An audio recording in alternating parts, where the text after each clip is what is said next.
Faz pouco tempo que a Kia lançou aqui no Brasil um SUV médio novo, o Sportage.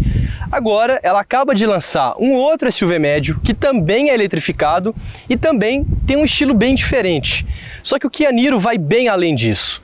Ele é um carro tão econômico que a gente correu para testá-lo e comprovar não só os dados de consumo dele, mas também que esse aqui é um produto excelente em diferentes aspectos. Vem comigo que eu te mostro tudo.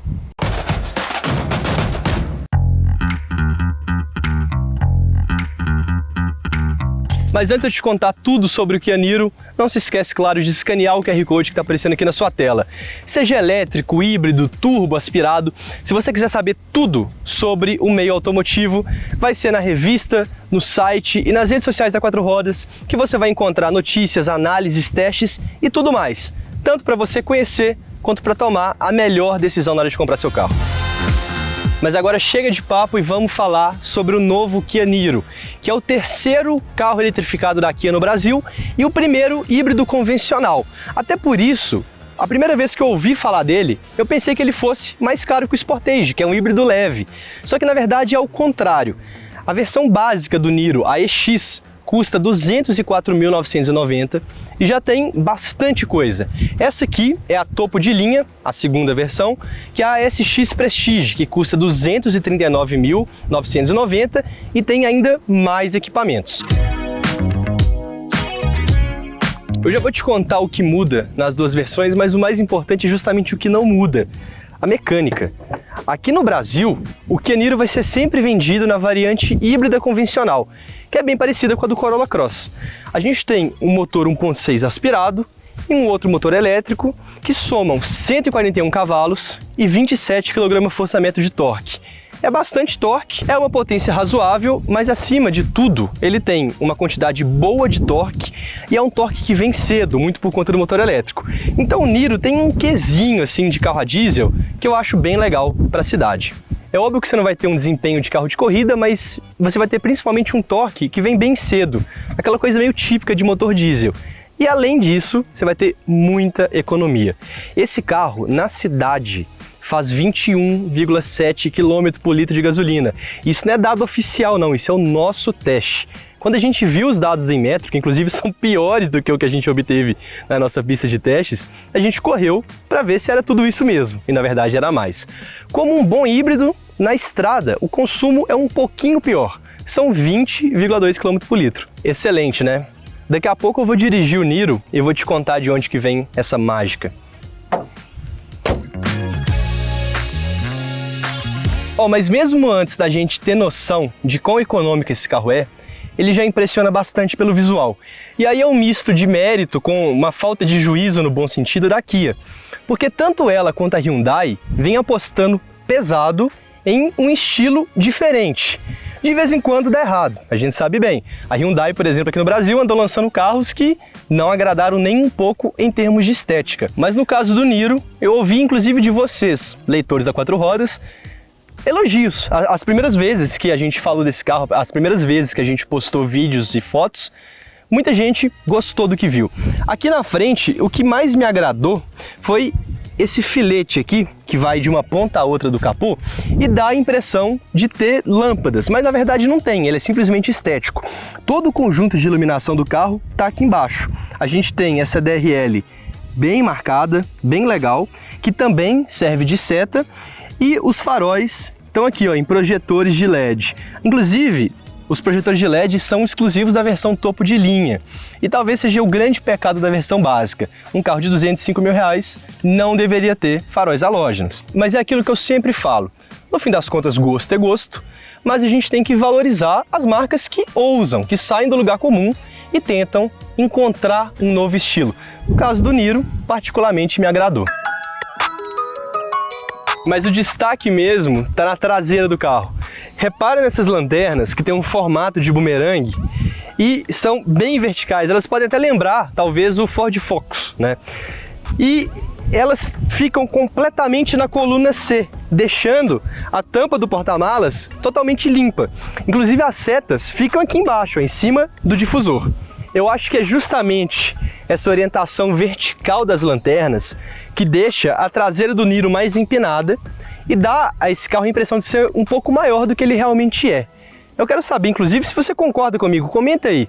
Outra coisa que eu quero saber é se vocês concordam com essa minha impressão de que esse é um carro atento aos detalhes. Por que eu estou dizendo isso? Sabe aquele carro que é bacana, é bonito, mas sempre tem alguma falha no projeto que quebra a harmonia? Eu não consigo ver isso aqui. Até a antena barbatana, o aerofólio, tudo é harmonioso, tudo é bem casado. E mesmo que você não perceba, vai te dando aos poucos a impressão de você ter realmente um produto premium, um produto que valoriza o dinheiro que você vai gastar para comprá-lo. Mas a cereja do bolo, assim, em termos estéticos, tá aqui, ó. Esse aqui é o Aeropillar, que é a forma que a Kia chama essa coluna C, que tem função aerodinâmica e pode ser pintada em cores diferentes da carroceria nessa versão aqui, sem custos adicionais. Aqui nessa configuração ela está em preto, mas tem a opção de pintá-la até de laranja. E aí fica a gosto do cliente. Se ele quiser um carro monocromático, tem. Se ele quiser fazer uma combinação bem chamativa, tem também. A própria montadora, ela está curiosa para ver como que vai ser a recepção desse acessório aqui pelo cliente, porque o público-alvo do Niro é aquele cara já na faixa dos 40, 50 anos, que muitas vezes não é muito chegado nesse tipo de coisa não. Mas independentemente se a coluna tá colorida ou não, a função aerodinâmica se mantém. Por aqui a gente tem uma passagem de ar que colabora para que o arrasto do carro não seja grande, o que obviamente é essencial para a gente ter esse número tão legal de consumo. Se por fora o Niro é bem único, aqui dentro o interior dele é bem parecido com o do Sportage e praticamente idêntico ao do Kia EV6, que é um carro elétrico bem mais caro. São duas telas de 10,25 polegadas que estão unidas sob uma mesma moldura com um design bacana e olha que engraçado, o quadro de instrumentos do carro é uma versão de cristal líquido do quadro de instrumentos do novo HB20 topo de linha. Ou seja, o grafismo que a gente tem aqui é praticamente igual ao do HB20, mais caro, só que como isso aqui realmente é um painel de cristal líquido mesmo, ele tem um pouco mais de capacidade de exibir as informações importantes, principalmente ligadas à automação veicular e o fluxo energético do carro. Outra coisa que só a versão topo de linha tem é esse disco giratório aqui no console central, que substitui a alavanca de câmbio e o teto solar. Mas as duas versões do Niro vêm com essa barra horizontal que para mim é uma solução bem elegante. Ela, mediante o toque aqui ó, no touchscreen, varia entre os comandos das duas zonas do ar-condicionado e os comandos da multimídia. Mais uma vez, eu achei uma solução elegante porque realmente é um mecanismo engenhoso, a fonte tipográfica aqui, assim como da central multimídia, é bem bacana, mas a gente sabe que o comando touchscreen sempre é um pouco pior do que um comando com botão físico. Então quando você está dirigindo, é difícil de acertar o local certo que você tem que encostar para alternar entre o ar-condicionado e a multimídia. É por questões assim que eu acho, não só eu, né, mas muita gente, que os botões físicos estão voltando para ficar, porque eles são invariavelmente mais práticos de serem operados quando você tem que concentrar na estrada. E além disso, mais uma vez, atenção aos detalhes. É uma cabine que tem pouquíssimo plástico duro. Aqui em cima a gente tem uma textura emborrachada bem legal. A gente tem uma iluminação aqui que de dia não fica tão visível, mas à noite dá um clima, dá um tchan a mais na cabine do Niro. E até na lateral das portas a gente tem uma textura de carbono escovado que vai construindo essa ideia de um interior mais luxuoso mesmo, né? Luxuoso é a palavra. E com um detalhe bem bacana, esses bancos, por exemplo, né, que são num tecido chamado Altaica, eles também são feitos à base de eucalipto. Muita coisa aqui dentro desse carro vem de material reciclado. É, obviamente, um lugar comum da indústria hoje em dia, essa busca pela sustentabilidade, mas a Kia está conseguindo fazer isso de uma maneira bem legal, mostrando que dá para ser sustentável, dá para reaproveitar coisas que antigamente seriam lixo e ao mesmo tempo montar um produto de ótima qualidade com esse tipo de matéria-prima. Agora vamos dar uma voltinha no Niro e logo de cara um detalhe interessante, o câmbio não tem marcha ré. A movimentação para trás é feita 100% pelo motor elétrico, que simplesmente inverte o sentido de funcionamento. O motor elétrico ele tem 43 cavalos e 17,3 kgfm. parece muito torque em relação à potência, e é isso mesmo. E assim, a gente está falando de um híbrido convencional, ele não tem conexão à tomada. Então, como as baterias são recarregadas apenas pelo 1.6 funcionando de gerador ou da energia que vem das frenagens, o motor elétrico vai comandar o Niro sozinho em situações como essa. Baixas velocidades, esse para e anda da cidade. E aí, ó, olha que coincidência, entre aspas. Onde que os motores a combustão são mais ineficientes? É nesse cenário. Então é por isso que é na cidade que o consumo dele impressiona tanto. Porque o motor elétrico, que é invariavelmente mais eficiente que o motor a combustão, está atuando justamente onde o motor a combustão não se sai tão bem. E esse torque, claro, também, além do consumo, melhora a dirigibilidade. Então, ó, a gente está chegando num semáforo vermelho e eu vou te mostrar como que a retomada desse carro é bem legal. Ó, já abriu para virar à direita e ó, ele vai tranquilo. Quando a gente chega nessa faixa de velocidades ali, por volta de uns 50 km por hora, o carro já começa a funcionar num regime híbrido. Daí em diante, o motor 1.6 assume o grosso do movimento e o motor elétrico, ele, além de dar um up no torque quando necessário, como por exemplo, vou ter que pegar uma alça de acesso, tenho que dar uma pisada no acelerador, ele também contribui para permitir que o motor a gasolina sempre opere na faixa ideal de eficiência. Inclusive, o fato de a gente ter um motor elétrico aqui dando esse suporte permite aos engenheiros que configure esse motor para funcionar de uma maneira menos versátil, mas mais econômica. Porque se você tem que fazer um motor para cuidar sozinho do carro o tempo inteiro, ele não consegue focar tanto onde ele é eficiente. Aqui isso não acontece. O motor do Niro, ele consegue sempre estar bem perto do pico de eficiência dele. Então, com base nisso, dá pra gente dizer que na cidade o Niro é um carro esperto.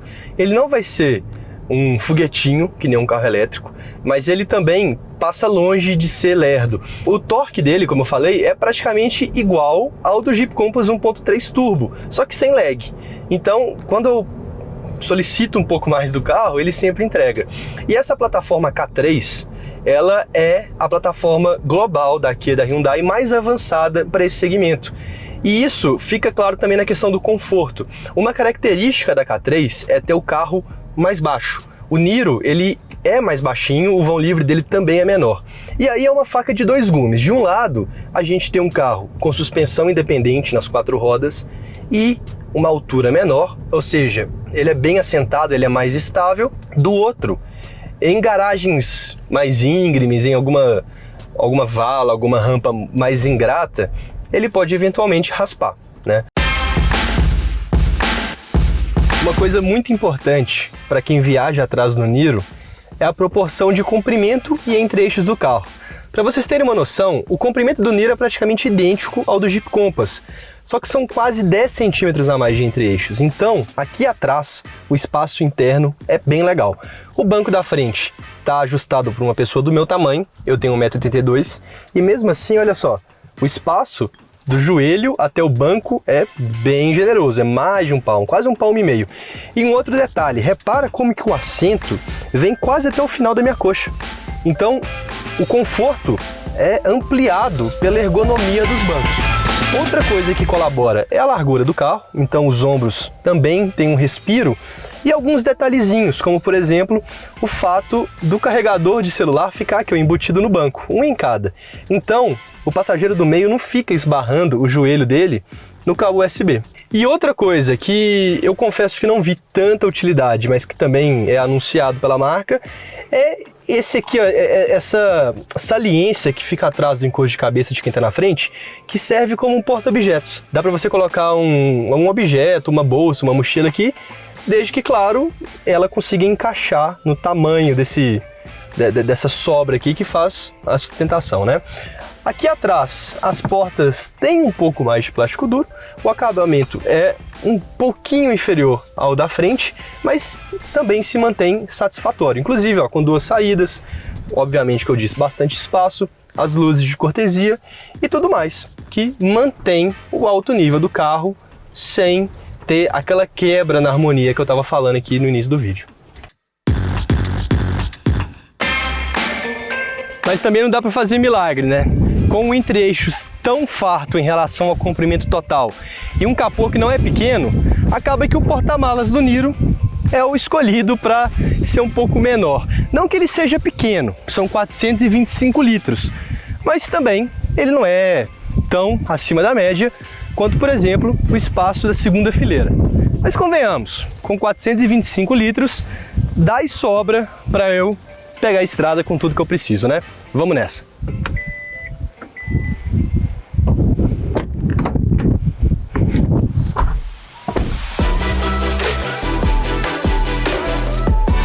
Na estrada, o desempenho do Niro não é ruim, mas também não é tão acima da média quanto na cidade. Isso acaba sendo culpa da potência do conjunto, né, que não é tão alta. Então, ele é um pouco mais lento do que o ideal nas retomadas. Por exemplo, no nosso teste de 0 a 100 km por hora, ele demorou 11,5 segundos, mesmo com aquele disparo que o motor elétrico tem nos primeiros metros. Dá para você amenizar isso um pouco apertando esse botão aqui e colocando no modo esporte. E aí você começa a controlar as 6 marchas do câmbio de dupla embreagem nas borboletas. Afinal de contas, aqui a gente não tem alavanca de câmbio. E se eu puder te dar um conselho, não vai ser use filtro solar, vai ser perca o medo do câmbio DCT. Porque a gente está falando de um câmbio de projeto moderno, com 6 marchas, caixa úmida e que funciona muito bem. Ele é bem divertido, mesmo num carro desse, que não é um carro esportivo, é bom frisar isso, ele é legal e as trocas de marcha são feitas de uma maneira muito suave e que permitem, caso você precise, ter um carro mais esperto. Mas idealmente o negócio é colocar no modo eco e deixar que ele faça a gestão dos dois motores da maneira mais ideal possível para você economizar combustível. E o foco aqui é conforto, e você tem esse conforto, né?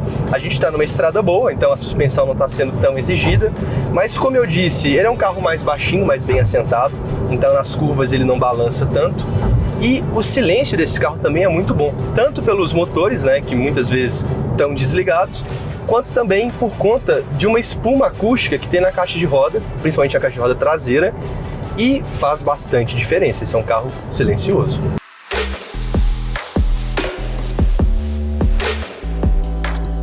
E depois de tudo que eu falei, você pode estar pensando, beleza, o Niro é um carro bom, mas só isso faz ele ser tão econômico? Tem alguma coisa a mais? E sim, tem alguma coisa a mais. E eu tô falando do computador desse carro, né, o cérebro desse carro.